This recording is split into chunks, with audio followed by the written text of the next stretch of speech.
The most recent thing that I heard was Dr. Jason Fung, who I'm a huge fan of. I'm Canadian. He's a Canadian nephrologist, and I really respect him. And this guy is bucking a lot of these trends. He's really standing up to the traditional medical society and saying things that very few people are qualified or willing to say. And I was very disappointed. And Dave Asprey, he knows how important vitamin D is. And he let this guy talk.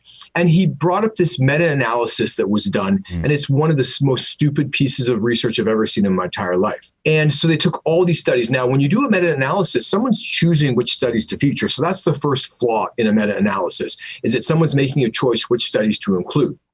The second part was that if you look at that meta-analysis and you really look at those studies, 50% of them never took a blood level. Imagine thinking about testosterone and just saying, oh yeah, I took a pill. If you don't measure the blood level, you have no clue as to what you're doing. And the majority of the studies are flawed because they were A, giving a dose that was way too low, not physiologic, and B, they were not giving it for enough time. And they're thinking that this is some sort of daily dose. So vitamin D is a level that you have to maintain in your body. And, I like to think of it as a reservoir. And once your reservoir is low, it doesn't matter how much you take, you got to raise your level and you need a blood test. So the idiocy around this is kind of shocking. And, this why I'm such a big proponent is that when I discovered what this vitamin D was, it's not a vitamin, it's a hormone, I was really angry because I suffered till the age of 48. I had never had a vitamin D test. No doctor ever mentioned it at any point in time. None of my gastroenterologists ever told me about it. And I suffered from Crohn's disease, and it was bad. It ruined my life.